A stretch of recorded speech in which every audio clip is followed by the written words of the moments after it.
Suresh, what's up, brother? Glad to see you, man. I know this has been a long time in the works. Yeah, for sure. Glad to be here. I'm also glad to see that Jocko Go sitting on your desk there. Oh man, this is stupid delicious. That's This the is the Afterburner Orange, right? Afterburner Orange is so good. It's mildly addicting. So I've got the inside scoop. I think they've got a new flavor coming out here very quickly for, it's Echo Charles's flavor. And I don't know, I don't know if I'm supposed to disclose what it is, so I won't, but it too is going to be delicious. It's going to be a close fight for the best between that and Afterburner Orange. Yeah, the apple's good. The apple's good. I gotta tell you, I am like so pumped. Um, Up where I was from and where I'm gonna be, this chain called Wawa is pretty big. It's like Yeah. you get gas and like deli, whatever. And this stuff is now in Wawa, which is like amazing because there's such a huge chain. So to like see this stuff, to see how much they've grown, to see it in Wawa next to Monster Energy and Red Bull is like, kind of wild, but it's awesome at the same time. Yeah, it's wild, but it's also a testament to the power of the opportunities that we have here in, this country. And if you work hard and you're diligent, you put your head down and you get after it, that, man, things can happen. And I know that's true for you. We've had a couple of conversations offline where, I know a little bit about your background and how you grew up, and people said, it's not going to work the way you want it to, or people would tell you these opportunities aren't there, and that you'd look at your life as a police officer and a business owner and the things that you've done. I mean, that's a powerful story right there. And that's why I wanted to talk with you so much today.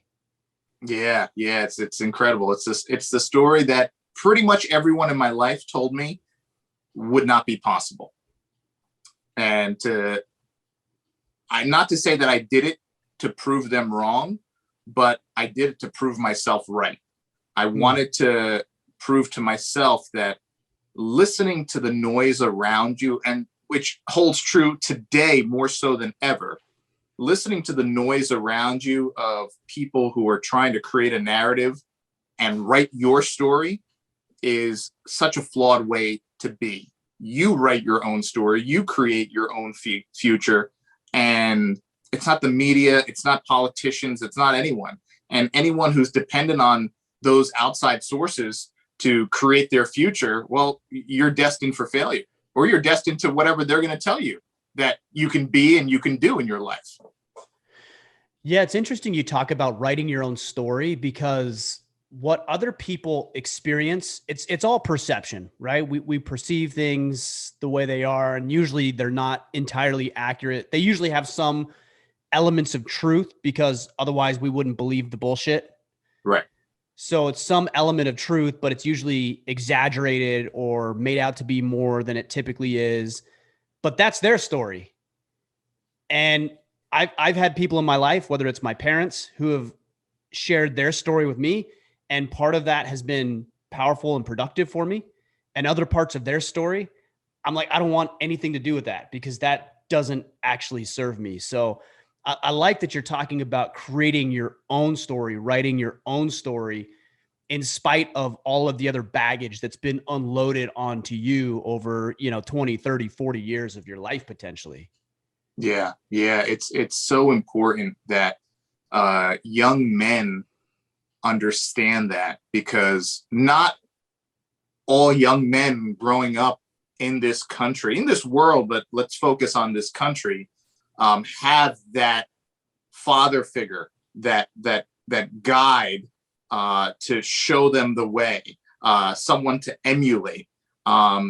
Even those with that father figure in our society, like Ryan, what's our rite of passage in the American culture? Like, what is the rite of passage for a young man in America turning over into an adult, a man? I can't think of one. I don't think we have one. You go to other countries. I've traveled around the world. We spoke about that a little bit. My mother's from a foreign country. In all these cultures, all these societies, for young men or young boys to turn into a man, there's always a rite of passage. In some cultures, it's something drastic. In other cultures, it's maybe something not so drastic, but it still exists. And it's a test. And that test is a testament to how they view the coming of age. I didn't have to go through anything as a young boy here. You know, I turned 18 and that was it. They're like, oh, you're 18 now. So if you want, you could buy a scratch off lottery ticket. That's awesome. I'm like, okay, well, what is there? What is there? You know, you know, for sure, there's some cultures where it's like, you know, lifting a stone, moving this, going on a journey for X amount of days, and you have to just survive in the wilderness. I did that in Boy Scouts, something else that changed my life. And I stayed through. I stayed all the way through, did my Eagle Project.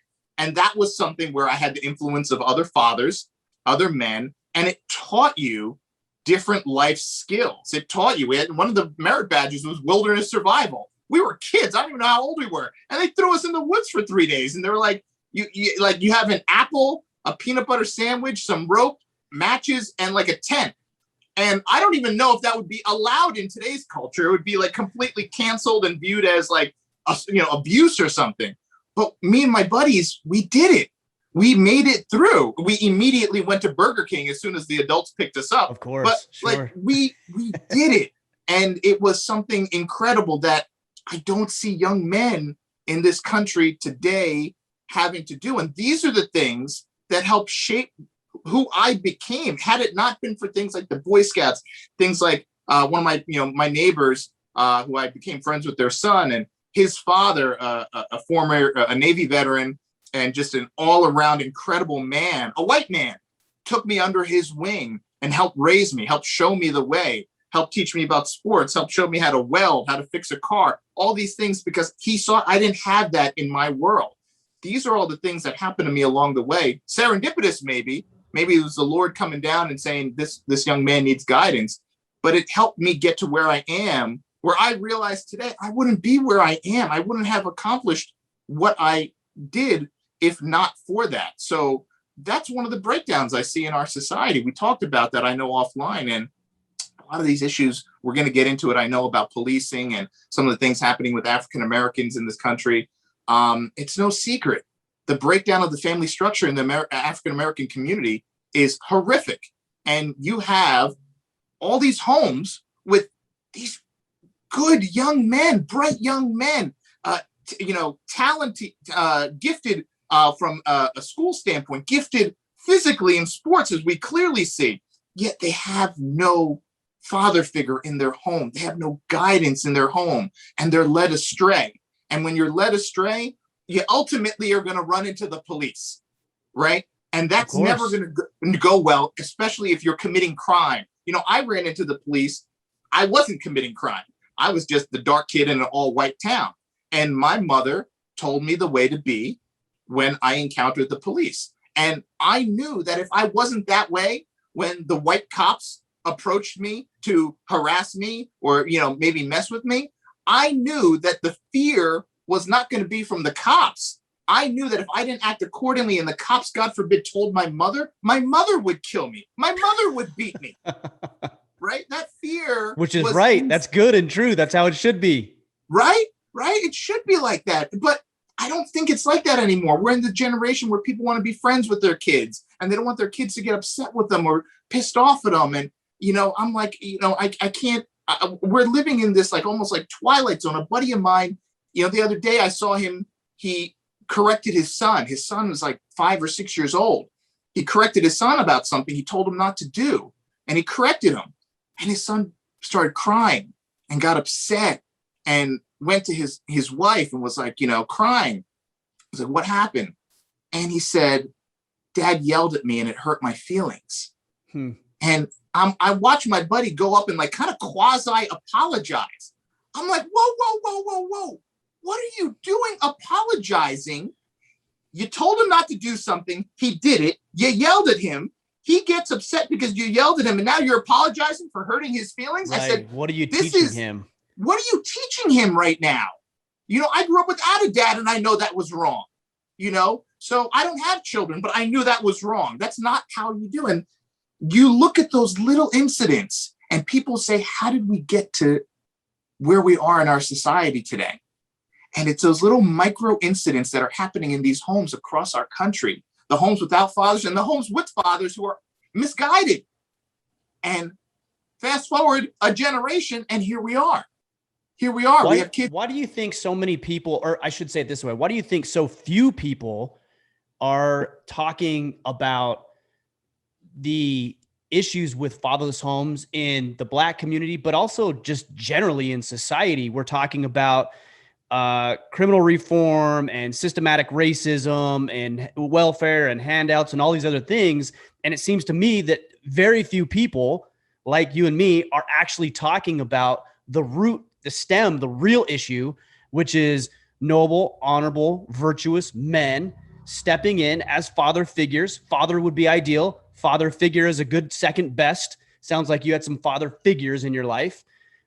And nobody's talking about it. And that, I feel like if we could address that and work on that, we would begin to solve a lot of the problems, the result of fathers missing in the home. But nobody's talking about it. No, it's so easy to talk about. Black man is in the midst of committing a crime. Black people call the police on him. The police arrive. Black man doesn't listen to the police, disrespects the police, doesn't listen to their orders.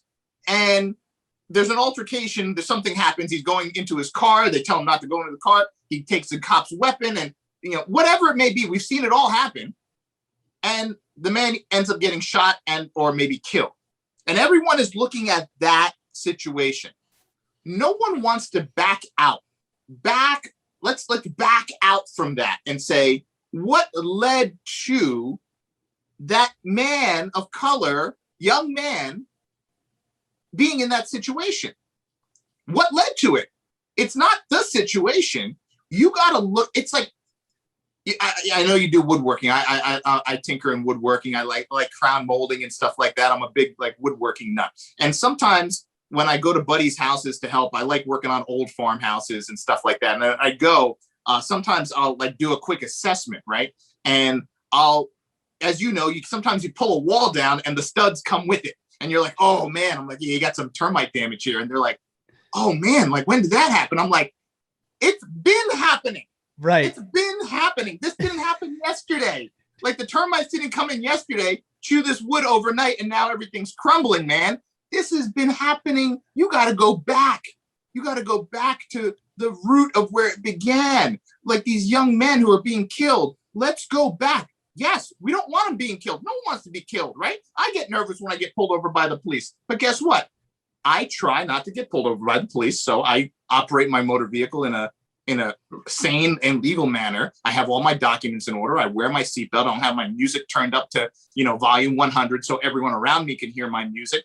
I do the things that I feel like I'm supposed to do, and it helps me avoid the system. If you feel like as a Black man or a white man, whatever, that the system is broken, there's three parts. There's three things you could do. One, avoid the system by your own conduct. Okay. Everyone says systemic racism in the which is crazy because in most of these cities, the police chief is Black, the mayor is Black, the city council is Black, everyone's Black. Everyone's, all the upper echelon, all the brass in the police department, they're all Black. So if you're going to say that police department is systemically racist, that means you're saying the Black police chief, the Black deputy chief, the Black captains, Black lieutenants, Black mayor, and Black city council, they're all the problem. Well, because I think when people are using that term systematic racism, I don't actually think they're using it as the definition of the word. Like when I hear systematic racism, I break down those words. What is racism? Well, it's any sort of behavior, action negatively towards another individual solely based on immutable characteristics like their skin color. Systematic systems, right? Systems in place that deliberately and intentionally target somebody based on their race. That's what I think when I hear that, but people aren't using it that way. What they're saying a lot of the times is remnants of past systematic racism, which I readily admit existed. I mean, you'd be a fool not to admit that systematic racism did actually exist at one point in this nation. And that systematic racism now is the remnants of those issues in the past. Yes. Yes. And if you talk to older Black men, it's so funny because I have great conversations with older Black men, and older Black men are wiser, right? They've been here for a few decades longer than all of us. And when you say systemic racism to them, they laugh and they're like, son, you don't know what systemic racism is. Right. You know, I had a conversation a few weeks ago with a Black gentleman. He was maybe mid to late 70s. And he said, these young men today, these young Black men today, they don't know how good they have it. And I said, wow, that's a bold statement from a Black man. He said, there was a time where as a Black man, there were literally things I couldn't do in this country. There was a time where there was literally places I couldn't go in this country. There were educational institutions I just could not apply to. There were buildings that I just couldn't walk to. There were water fountains that I couldn't, all these things he named. He said, can you name me one thing today that a young Black man can't do? And I said, I can't. I can't. So his definition of systemic racism was vastly different than the kids with their $1,000 cell phone throwing Molotov cocktails at the police in the streets in Portland are saying is systemic racism. Very, very different. But do you think these issues let's take the Black community, for example, and I know you can't speak for everybody in the Black community, right? But do you think that there are issues that there's some validity to what they're saying? Or do you think it's just the interpretation of the stories and the baggage that they got from other people, either currently or in the past, that we were talking about earlier, that makes them think something exists that isn't actually there? I think that's a phenomenal question. I think some of what they are being taught, maybe young children, is based on what happened decades ago. And it is an ugly past that this country will probably never live down. It's an ugly, ugly past. And part of what they're being taught is based on that. Now, there's a secondary component of that. The secondary component is what my mother taught me, was this country has a past with people who look like you, son, and the color of your skin in some situations is going to hurt you. There are people who may not like you because of the color of your skin. There are people who are going to not give you certain benefits. There are certain people who are not going to treat you the same, that may treat you poorly. Sometimes it might be the police. Sometimes it might be someone at work. Sometimes it might be a teacher in school. I was discriminated against by teachers. I had a teacher call me a monkey. I had a teacher tell a blatant lie just to get me in trouble, and it landed me in like detention.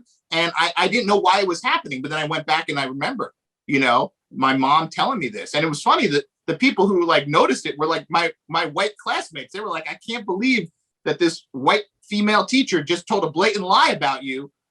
And it's clearly because she just doesn't like you because of the color of your skin. And I had to just eat that sandwich, right? I just had to eat that sandwich and deal with it and move past that. Now I pray for that woman and I feel bad. Ironically, she's a school administrator now. Of course, she's a higher up, and that's how it goes. So let me ask you a question on that. How did you not grow bitter, though? I mean, if you personally experienced that, I think you could take one of two paths generally. You can grow bitter and have animosity and contention in your heart for these things, or you could learn how to deal with it as a mature, healthy, responsible individual. What it seems like you've taken the latter, which I commend you for, but it seems like you could have easily gone the other route too and become bitter and contentious towards this. Oh, absolutely. Part of what my mother taught me was you have to take those things, observe what's happening, notice what's happening, try to avoid them in the future if avoidable, but you have to move on. You have to move on. I think it's John Dudley, knock on. Yeah, knock on. John Dudley. Okay. He said something. I grew up dabbling in archery. It was a passion I had. And he said something on Jocko's podcast. He said, don't let the arrow you just missed affect the arrows in your quiver. Because if you're thinking about the one you just missed and you're pulling out the second one, guess what's going to happen with the second one? Right? So I just had the mindset of, don't let the one situation that just happened right now affect me as I now move forward. And I go into the next situation and I meet the next person. I run into the next thing. So it was very easy for me when that teacher did that to me to now move forward. And every teacher I ran into that was a white, short hair, blonde female say, she's next. She's gonna get me next. Mm-hmm. And that would have changed my energy and my mood around how I was with them, which could have potentially led them to treat me differently. Sure. Some self-fulfilling prophecy in a way. Yeah. Right. So if you're expecting it, guess what? It's going to most likely happen. So I said, you know what? I got to leave it behind. That was a miss. That was the arrow I missed. Okay. I'm going to move on with a clean slate. And I'm just going to have that expectation that the next one's going to be a hit. The next one's going to be a bullseye. And I'm going to keep going. Was every next arrow a bullseye? No, it wasn't. There were misses along the way, but I didn't let that affect me, because otherwise you just grow up hating white people. And that's no way to just go through your life, because at the end of the day, Ryan, who does that hurt?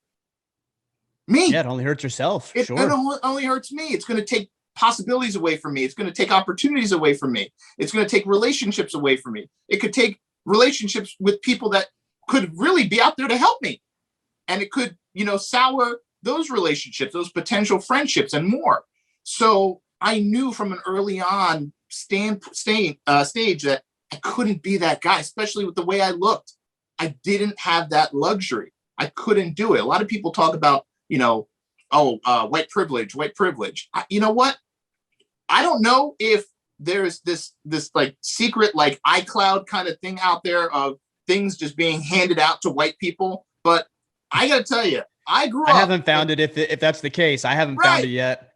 I got to tell you, I know a bunch of white people that haven't found it either, because where I grew up, it was a blue collar town, real small town. Everyone drove like a real old pickup truck, and they were hardworking people. And that was it. They woke up every morning, they went to work, they worked hard, came home. Everyone had a modest home. And that was just a way of living in that little town.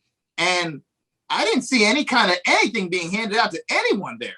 So I grew up around a whole bunch of white people that I saw working their butt off every single day just to like come home and like put some food on their table. And the man who helped raise me was one of them.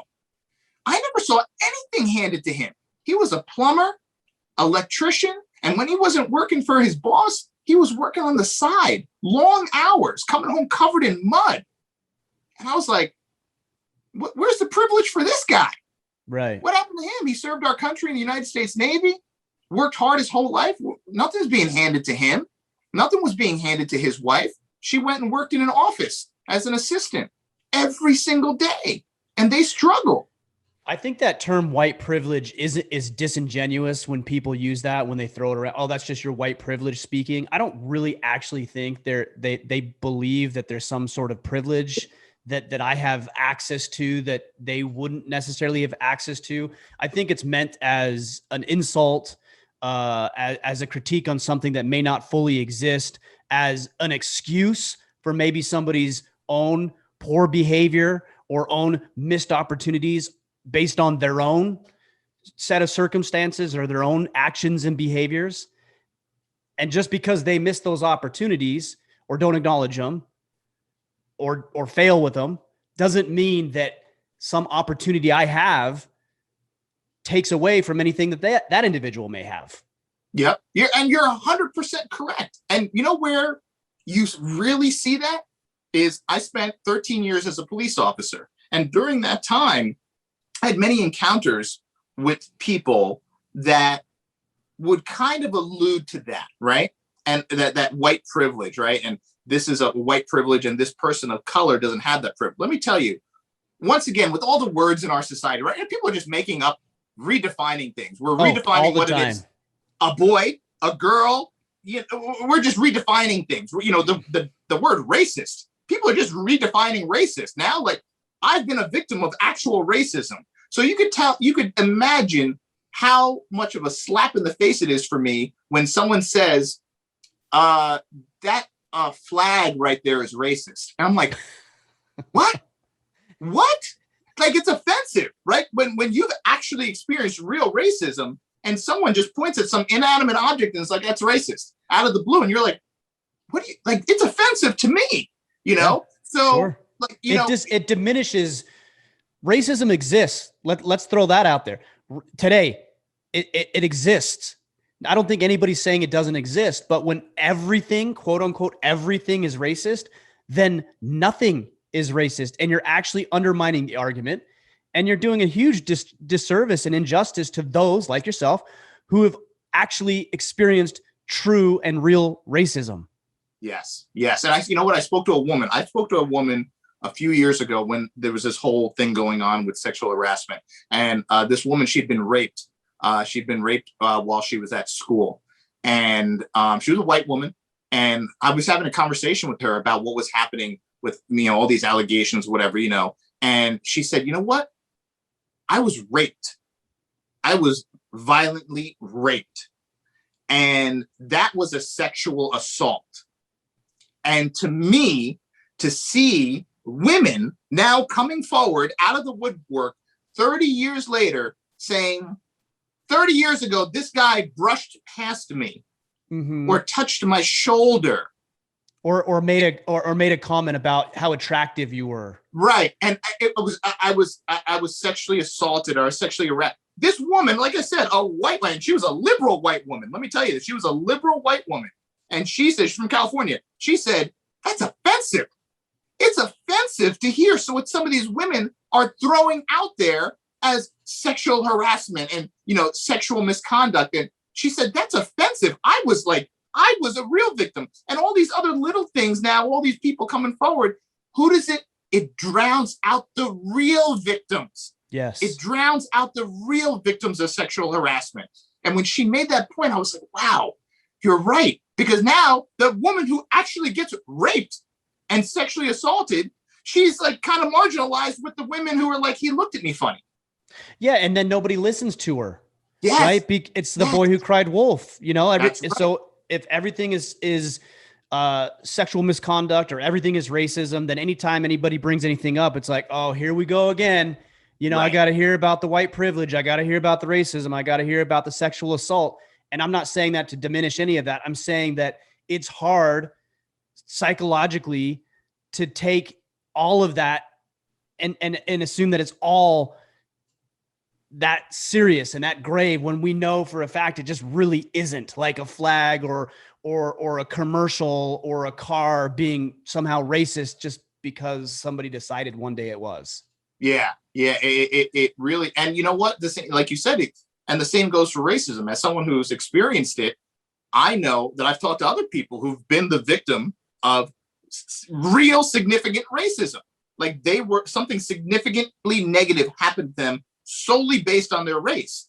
And they see these other things happening, and all that other noise is drowning out what happened to them, which was actual racism. But no one hears their story or no one hears their voice. Because why? Because someone's too busy saying that this box of pancake mix is racist, and people are like, oh, let's focus on that. Let's focus on that. That's the new thing. That's racist. Let's cancel Aunt Jemima or Uncle Ben's or whatever. And this guy over here is like, I was just fired and I can't feed my family. And it was solely based on someone calling me the N-word, and it's something bad, like something really bad. And I'm like, man, I feel bad for this guy because no one cares about that anymore. Right. What's cool and what's hip and what's woke. Don't go fly the flag of what that guy went through, because that won't get attention. Let's go after the box of cereal on the shelf. It's not able to be outraged about. But what is your perception? Well, let me ask it this way. Have you been targeted because you're not saying what you're quote unquote supposed to be saying? When it comes to racism, right? You're not playing the victim card. You're saying you've experienced it, but you're not necessarily a constant victim of it. And so that's not really the narrative that you as a black man are supposed to be saying right now. So do people get after you about that? Oh, you know what's funny? The people who are the loudest about, Black Lives Matter, justice, no justice, no peace, all this stuff. The people who are the loudest about that are typically the people who are the most vile toward me. When I say, you know what? How do you get rid of racism? I think Morgan Freeman or Denzel Washington said, stop talking about it. Stop talking about it, stop perseverating on it, and move past it. I'm not saying it doesn't exist, because I know, people who know my story know. I experienced it from my own department. I worked for an all-white police department. I was the first officer of color to be hired in the department's history. This is in 2003.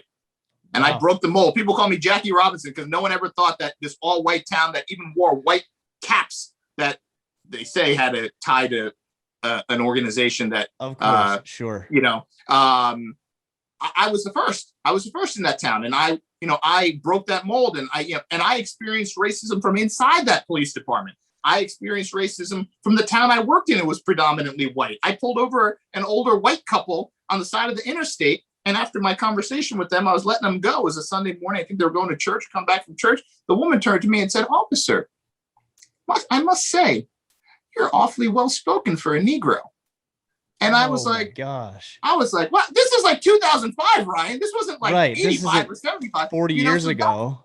That's a town I worked in. That's a town I grew up in. So I will say that what is out there, the privilege that I feel like that some maybe white people have, is that certain times I go into a store, and if I'm just coming from the gym or something, I see the looks that I'm getting. Maybe they're tracking me through the store. Yeah, maybe they're looking out, is this guy going to steal something or something like that? I feel that a little bit from time to time. Those are the little things that I say that, okay, if I was white, that probably would not be happening. Sure. Those are little things. But as far as anything else in this world, the single mother, I graduated pre-med. I went through Boy Scouts. I had a great career in going into research, and then had a career as a law enforcement officer where I saved lives, I delivered babies. And then I started my own company in my garage without 2 nickels to rub together. And now we're a global company. We have 200 something retail locations worldwide. We have a headquarters in New York City, Times Square. And I started that in my garage with nothing, my own sewing machine. So don't tell me that there's this like cloud hanging over Black people holding them down. Don't tell me that, because I'm not going to buy it. I'm not going to buy that story. It's just not real. You can tell that story, but how many stories of success are we seeing every single day of Black men? Let's forget about athletes. Forget about it. Obviously, some of the wealthiest people in our country are African-American and Black athletes, right? So let's not even talk about that. I'm talking about entrepreneurs, business people, teachers, lawyers, doctors, highly successful Black people in this country. Are you going to just point the finger and say they all got lucky? That's a slap in all their faces. Tell a Black doctor, a successful Black lawyer. There's a guy not too far from me. He's one of the top insurance guys in the country for, I guess, life insurance and all whatever. He's one of the top in the country. Tell that guy he got lucky. Tell him he made it to where he is based on luck. Don't tell me that it's not possible. It might be a little harder. Yeah, it was harder for me. Single mom, immigrant mom. And, I had, a little bit of a bump from having my friend's white father, kind of guide me and pull me up and, show me the way. They introduced me to the Lord, and they introduced me to a lot of work ethic. And that helped save me. It did. But don't tell me it's not possible. No one I didn't have someone write me some $1 million check to start my company. I didn't have that. So that's like telling someone, I'm sure you know someone who's lost a ton of weight, right? Sure. I know people who've lost a ton of weight. A friend of mine, he just recently lost like 85 pounds, changed his life, right? Yeah, 85 pounds. He literally like lost a small child. And so tell him that it's not possible to lose weight. It's too hard. Fast food is everywhere. There's too many temptations everywhere you go. Donuts are just so delicious. How can you say no? And, it's hard to eat healthy. It's hard to meal prep. It's hard to work out every day. You know what? Tell him it's not possible. And he's going to say, well, I just lost 85 pounds. It is possible. You just don't want it bad enough. Well, yeah. I say the same thing to people of color. I made it. Don't tell me I can't make it. You just don't want it bad enough. If you want it bad enough, you'll make it. If you want it bad enough, you'll lose the weight. If you want it bad enough, you'll create it. And you're not going to let anyone say, well, you're 300 pounds, man. You're never going to be 200. Bro, you're never going to be 200. Oh, you have dark skin. You're never going to be your own businessman. There's too many things. It's systemic racism, man. No, if you can't, there's no opportunity for you. You're never going to make it. Well, if you listen to all those people, you never will make it. Mm-hmm. Or you can say, you know what? I'm going to create my own future. I don't care what you say. Yeah, there's something. Yes, just like with fat people. Yes, there's fast food on every corner. Yes, everywhere you go, there's an opportunity to eat bad, drink garbage, and treat your body poorly. Yes. And just like with people of color, yes, when you go around this country, there are certain people in certain situations that may not like you because of the color of your skin. They may not throw an opportunity at you at your feet because of the color of your skin. But guess what? It doesn't mean you can't make it. That's right. You just have to work around it. Just like the fat guy has to drive past all the fast food stores and not take that Coca-Cola and that Mountain Dew and go for that bottle of Smart Water and, hit the gym instead of hitting the couch. All those things. You have to just stay on the path. And it just takes dedication. It takes time, and it takes drowning out the noise. I joined jiu-jitsu not too long ago. And right people on. were like, I like that. They're like, literally, I had people say, you joined jiu-jitsu? That's like a white guy sport. I'm like, oh my God. Are you serious? Literally people, what makes it a white guy sport? I was like, wait a second. Okay. I was like, whatever. Anyway. So I was like, yeah, I'm going for it. And I had put it off. I wrestled growing up, and I put it off. One of the hardest high school sports, by the way, is wrestling. High school wrestling. Not one of the hardest, the hardest, hands down. I don't care what anyone says. I don't care what anyone 100%. says. High school wrestlers are the most fit athletes in the world. 100%. And as for us high school athletes. So I put off jujitsu. I'm too busy. You know what? I decided, I said, I'm telling myself a lie. I'm telling myself a story. If I want to make the time to join jujitsu, I will make the time. And I also knew that if I wanted to get good fast, I needed to go 3-4 days a week. Well, I ended up going 3-4 days, and I started going 5 days a week, and I became addicted. And 2 weeks ago, I got my blue belt. Yes, congrats, brother. Congrats. And thank you so much. And it was one of the hardest things I've ever had to work to do and put the time in. It was also one of the most rewarding. But guess what? I didn't get that by myself. One, I had to actually make the time to drive 30 minutes each way and then spend an hour to 2 hours there. But guess what? There were other people, my training partners, every time I went, the instructors, the coaches, my professor, who was one of the best in the world. All those people made that happen. So when I got the belt, there was a couple of people who were like, you did it. I said, no, we did it. We did it. Everyone in my world that supported me there, everyone that supported me at home, I didn't earn that blue belt. There was a we involved in earning that blue belt. Because if I just walked in there every day and I was by myself and I had to just watch a video to try to learn jujitsu, roll around on the ground by yourself. Yeah, that's not going to happen. With one of those dummies, I wouldn't have a blue, it's not possible. And the same thing goes in life. As a man of color, I utilize my networks. And guess what? There were people of color that helped me get to where I am today. And there were a lot of white people that helped me get to where I am today, that helped grow my business, and helped me grow. My partner who helped me launch the business is a white Jewish guy. If not for him, the company would not be where it is today. My partner, Brad. So all the people who have that narrative of the world is against you and you can't do it, and there's a systemic cloud hanging over, that's the greatest lie being told in our society right now. And I did it without a dad. Can you imagine if you have that father figure in your home? guiding you, giving you that mentorship, teaching you, keeping you on that path.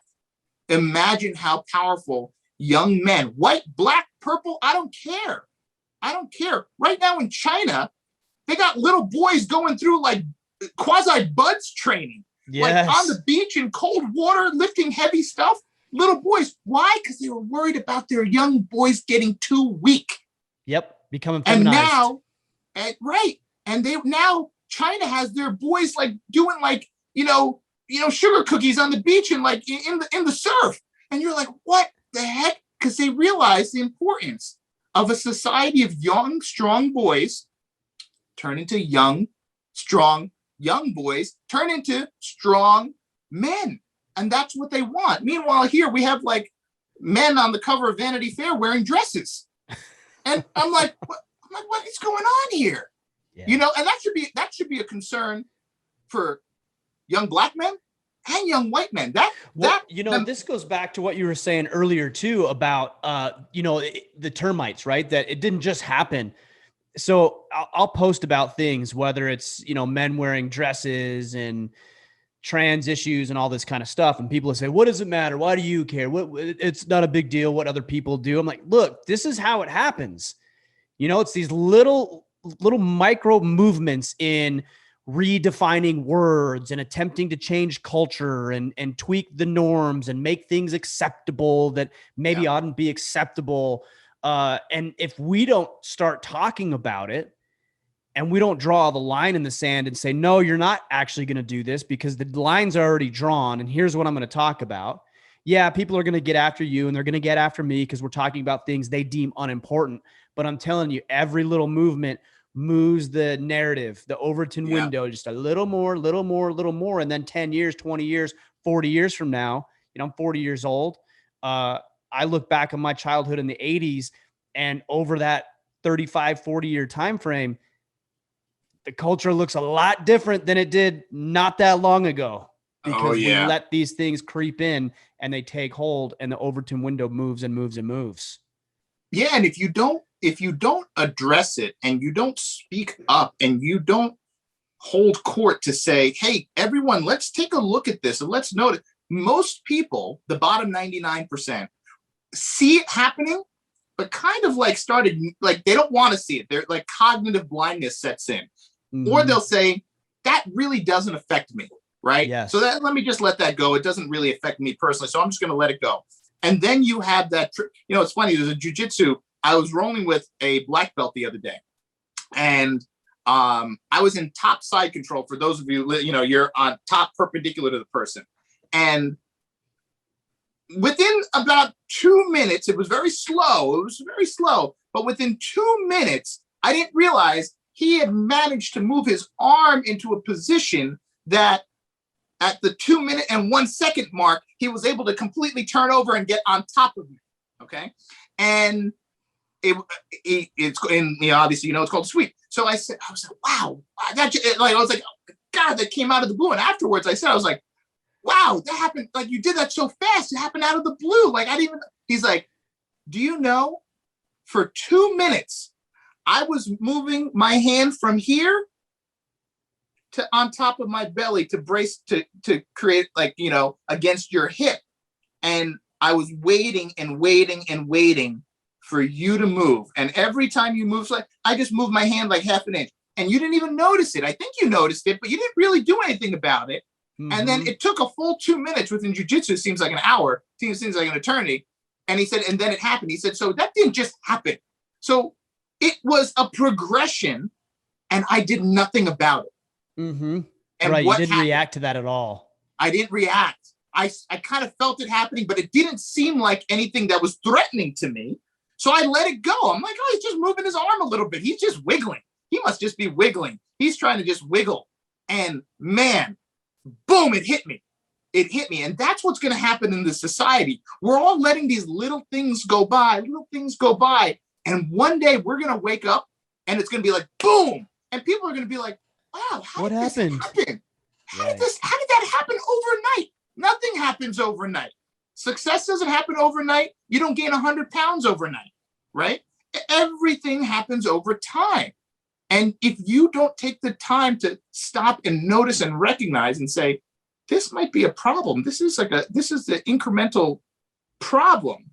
And it's like those little things along the way. Take care of them when they're small problems, and you prevent the big problem.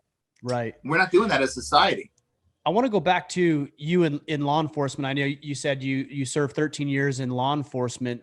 Do you see, I mean, it's clear if you were to watch the news 24/7 that there's a shift in policing. At least that's what it appears to be, because that's what the media wants you to believe. Right. I don't think all that much has probably changed in the past 10 years. I just think it's louder now and people think it's an issue. But what is your take as somebody from the inside who has seen law enforcement and the way that law is upheld and administered in this country? You know, what's your take on the way we're doing it? Where is it going well? Where do we need to make some changes and reevaluate the way we're taking care of things?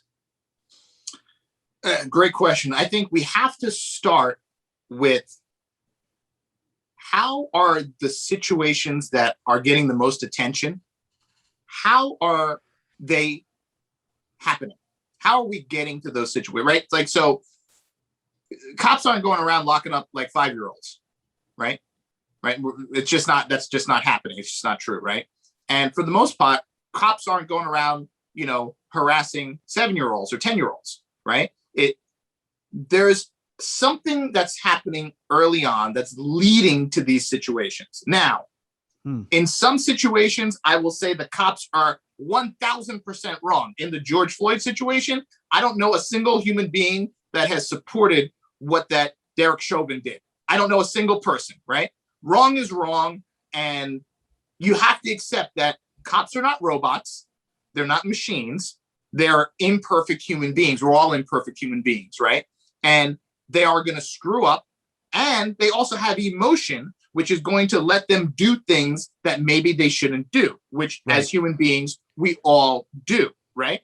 So we're not going to see, that's not the last incident of a George Floyd, Derek Chauvin that we're ever going to see in our lifetime. And I know we're going to see it again. It's going to happen again. We don't want to see it again. And of course, we hope it never happens, but we will see it again. We want to see less and less and less. To say we want to never happen again is almost, I would say, impossible because of the amount of police interactions with people and, human beings at policing. Until we have RoboCop and robots are policing, I don't think we're going to not see things like that. Right. that starts to present, if you're talking about even getting into like federal policing, and that starts to get into a whole nother arena with its own set of problems outside of what we're experiencing now. Right. And careful what you wish for. So I tell people, before you talk about the actions of police officers, I ask them, and I, of course, at events and things like that, I hear people talking and throwing out there, and I'll say, how many years did you do? And they're like, what? I'm like, how many years you served? And they're like, oh, I was never a cop. I was like, so you're sitting here telling me that something you saw on the news, like a 15-second clip of what a police officer did, you're telling me what the police officer should have done, but you've never done the job. Right. So well, but to be fair though, there is a line here, because I don't, and here's one thing I'll hear quite often is, like, well, if you've never served, then don't talk about it. It's like, no, that's actually not correct. Regardless of people who, whether or not they've served in the police department or in the military, are still entitled to their opinion. It ought to just be an educated opinion, but there is a line between, yes, still, you're welcome to have an opinion. That's why we have this great country, but let's just make sure it's an informed opinion before you just go running your mouth reckless about something you don't understand. Yes. Like, I literally have had people who've said, why didn't he shoot the knife out of her hand? Right. And that is like mind blowing, but you got to realize, like I'm not ignorant to the fact that people like that who are innocently ignorant exist. You have to know they exist, right? That exists. So there are people out there who truly believe that a police officer can draw their gun, and shoot a knife out of someone's hand that's waving it around. And like, that's an easy thing to do. They don't know that some of the best shooters on the planet couldn't do that, let alone when your heart rate's at like 180, right? And like, there's like a baby in the background and like, people, so they just don't know, right? They don't know. I don't think you even need to do the job to realize that like, listen, that's not really an easy thing to do. Of course. Now, I think we're training. I can say this wholeheartedly. Police, and I worked for a department that was really progressive, that offered a lot of training, but it was not even close to the training that I think police officers should have. I got trained after being a police officer. When I started training with guys like Dom Rosso, when I started training with guys like Tu Lam, I started training with guys who really knew what they were doing, like real tactical operators. And I spent my own money traveling around the country to meet with these guys and train with them multiple times. And it made me, I was very thankful for it, but it also scared the heck out of me because I realized how poorly I was trained as a police officer. Police officers are so poorly trained in this country, it's almost pathetic. And most people don't know that. Most people who say, why didn't the cop shoot the knife out of their hand? They're saying that based on their belief that police officers have this super high level of training. Well, and these are also the defund the police people. It's like, well, why didn't you shoot the thing out of his hand? And also we need to defund police. Well, there's a little bit of a disconnect there. If you want this police officer to be the greatest sharpshooter to ever walk the planet, then defunding them probably isn't the answer. Right.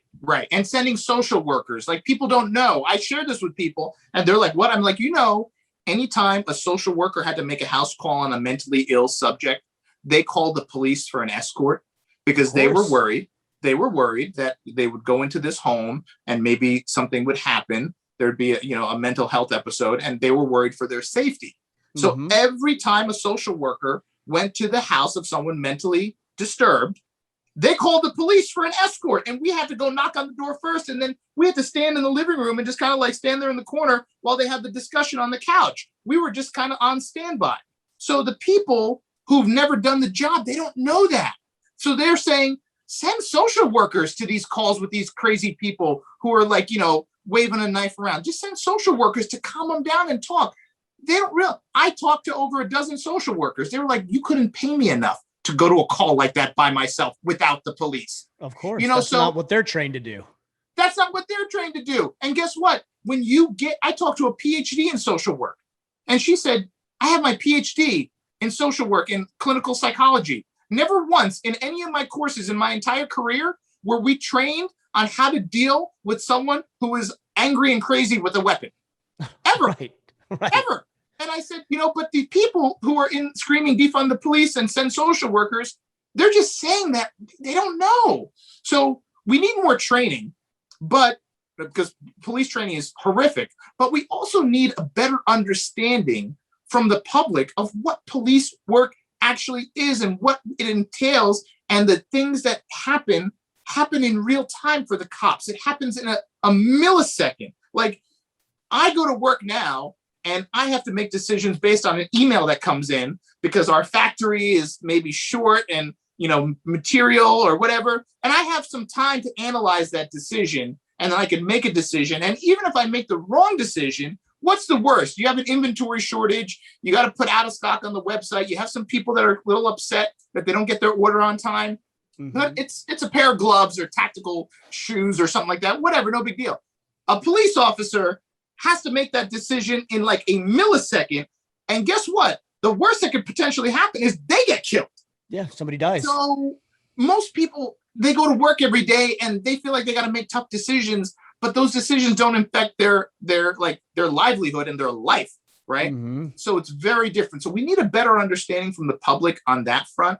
But before we even look at all that, we can avoid all of it altogether. We could have the worst trained cops in the world who are just like complete bumbling fools and don't know how to deal with people if you avoid the police.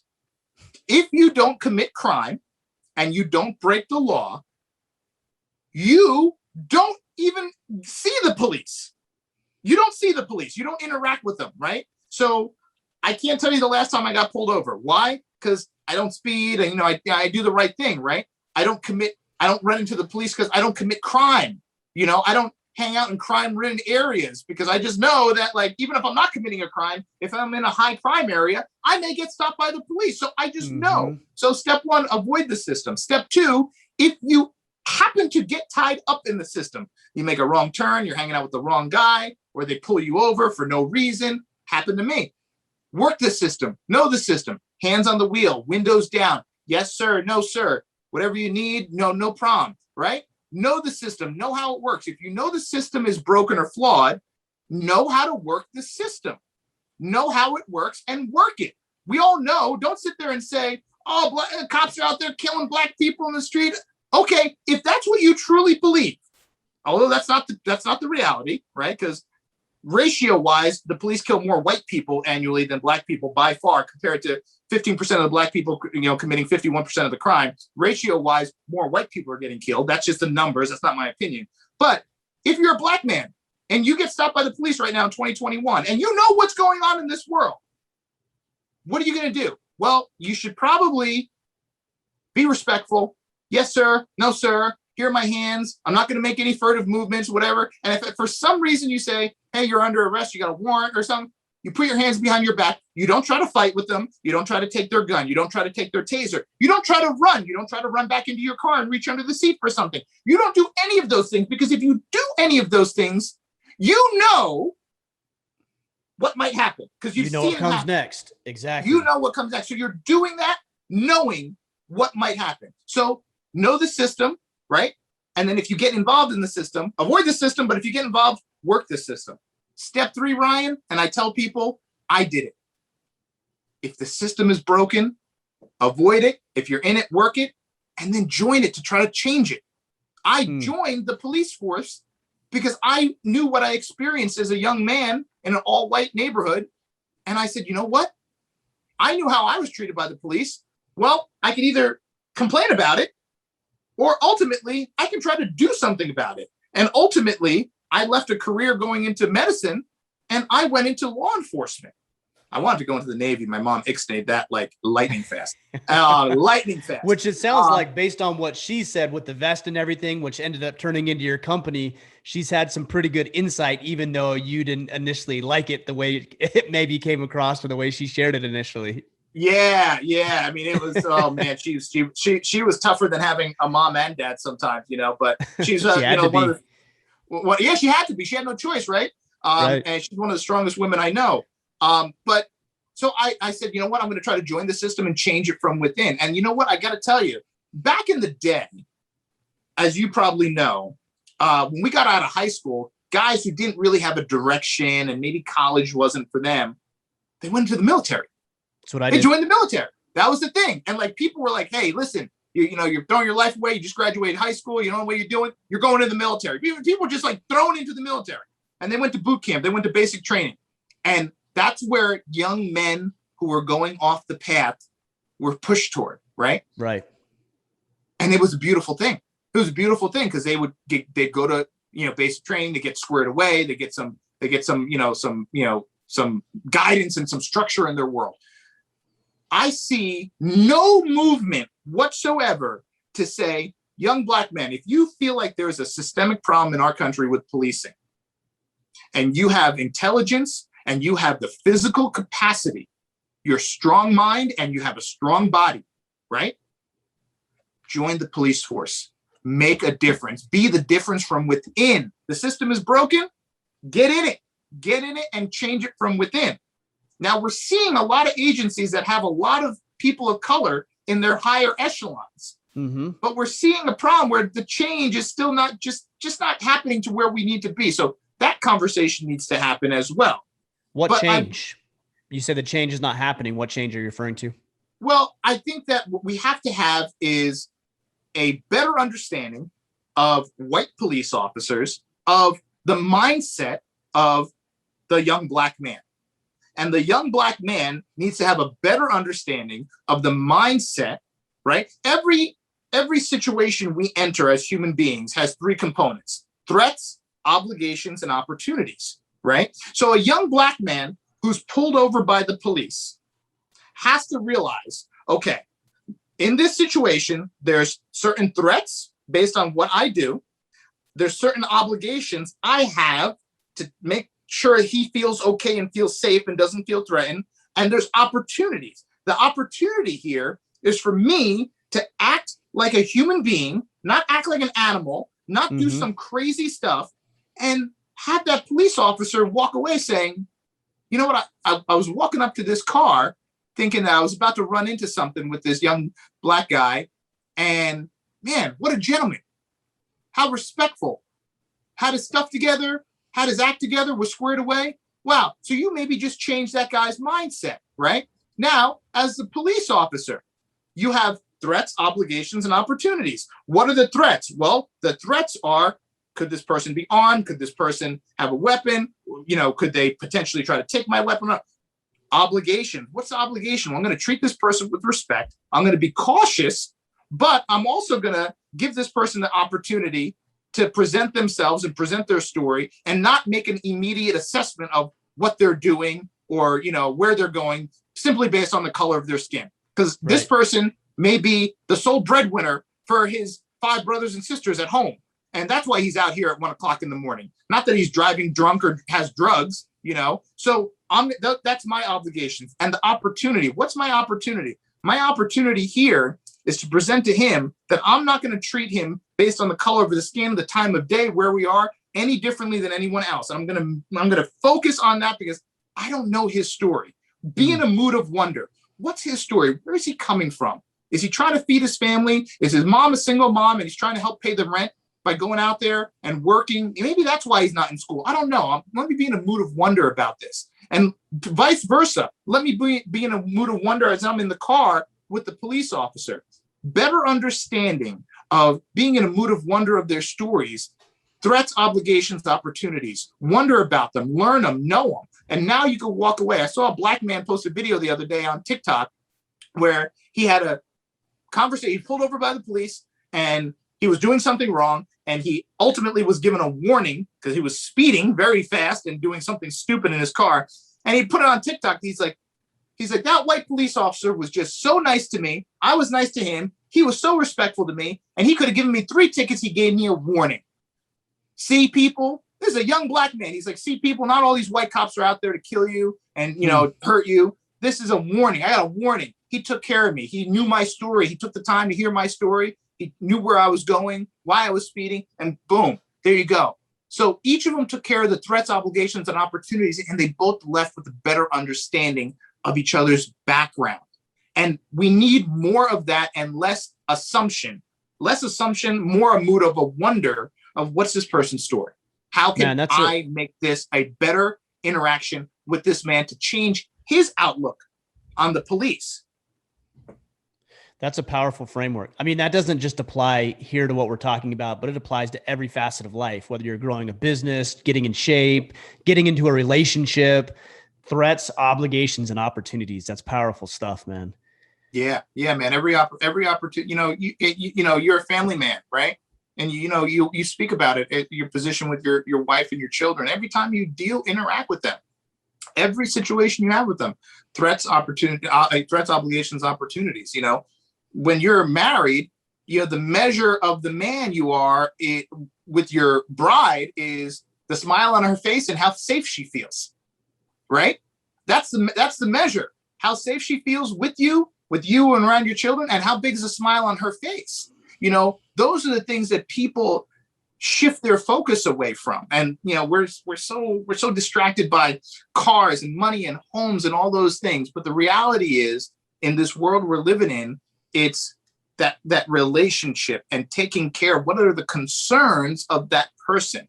What are their fundamental concerns? Let's address those fundamental concerns. Everything else is secondary and tertiary. And that goes for relationships, your family, your wife, your kids. You get pulled over by the police. You know, when to think people like, you know, I'm a black man getting pulled over and now I got to worry about the concerns of the cop, the white cop coming up. Yes. Yeah. If you have an understanding of that, this situation will go better. It's going And to serve yes, you. Sure. yeah, it'll serve you. And the white cop has an obligation to know the concerns of the black man who just got pulled over by a white cop. You're obligated to know his concerns, his fears, and understand them and respect them. So it goes both ways. And if both people do it, both people walk away just fine. And you know what? The media doesn't show you about 10 million arrests a year. 10 million arrests, over 10 million arrests a year by the police. The media doesn't show you the millions and millions of arrests. Of course where not. A young black man says, "Yes, officer, I'm sorry, I understand," puts his hands out, under arrest, "Yes, sir," and goes to jail without incident.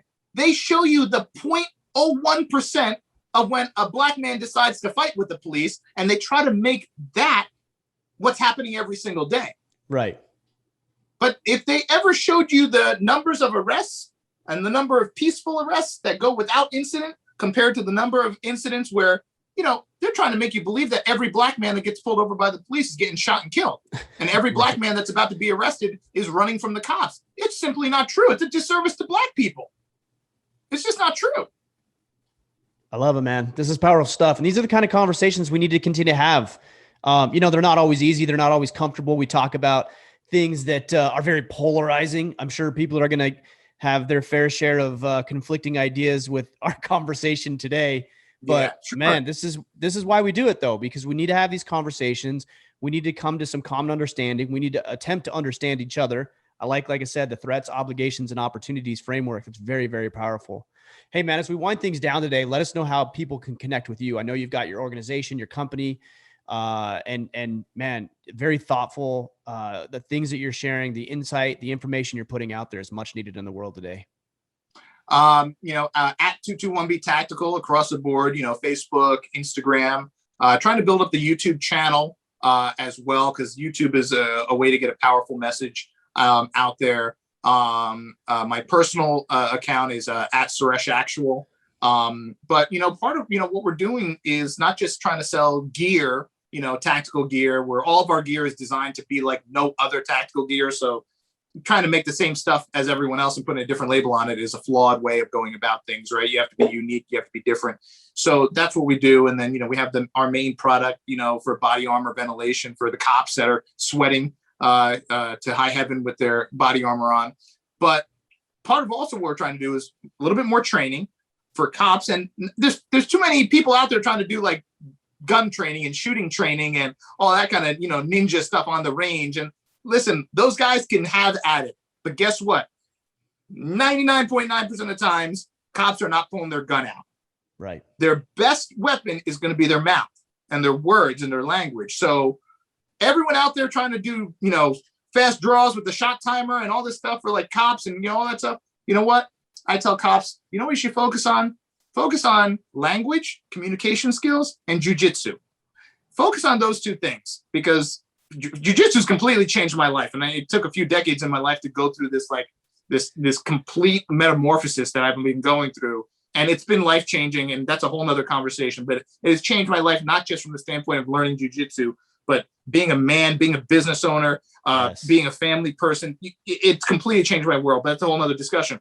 But for police officers, we're trying to go through the training of what it means to be a police officer and have deeper understanding of the people that you're dealing with. And how can that mood of wonder, threats, obligations, and opportunities mindset and feeling, emotion change how you interact with people, that ultimately leads to things that we don't want to happen, or we could change our narrative with people and have situations end up where everyone's leaving hale and hearty. So you have an opportunity there, and how we harness that. I don't want to focus on how you're going to, hit your target in 0.1 second when you draw your weapon. That's not for cops. Some people think it is, and I'm not saying there's anything bad about that. Obviously, you want to be proficient in deadly situations. It's very important.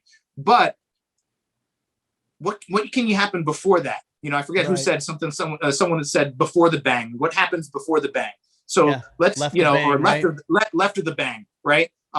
So focus on left of the bang, right? Because after the bang, we all know what happens there. What happens left of the bang is what happens before the bang, and focus on that. Focus on that training. And that is the training that is going to save your life and potentially help you save taking someone else's life. And that's what we're focused on from our training standpoint. And there's a lot of great guys out there doing a lot of great things. John Lovell has a phenomenal platform out there with a lot of training things that I tell cops, man, sign up for that, man. That stuff is awesome. I love supporting other brothers in this community. I tell everyone I meet about you, especially I've told I got to tell you, I've told more young men than grown men about your platform because I feel like a lot of what you share is stuff that I wish I would have known as a young man. Me too. Stuff I needed to learn when I was a kid too. Right. So I steer a lot of young men toward you because that's important. It's a groundwork, and I've shared your platform, and sometimes it's gone over a little bit funny, but I've shared your platform with a lot of young Black men that I am trying to steer. I see anytime I have an opportunity to interact, because some people who don't call me an Uncle Tom and don't call me this and don't call me that, who have reached out, young Black mothers, and say, can you talk to my son? I'm watching your videos. I'm hearing what you're saying. I see your message.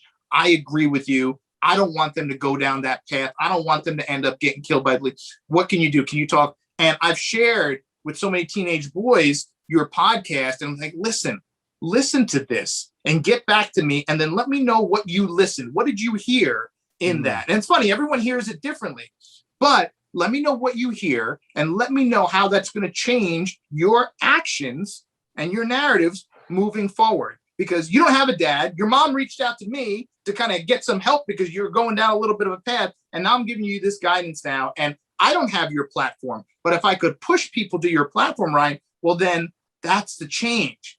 That's how you impart that little bit of change, slow and steady. So, what you're doing is no small thing. I think that it's no small thing, but I want to let you know that I've been doing my part in helping young men of color to get on the right. And they may not have sometimes they're being raised by their grandmother. I've had, these grandmothers reach out to me from these urban and the inner cities. And they're like, listen, I don't want my son going down this path. I know you're a police officer. You're a business owner. Can you give my grandson some guidance? And I say, yeah, and I'll give him some guidance. And I say, hey, listen, these are some of the books I want you to read, and I want you to listen to these podcasts and let me know what you hear.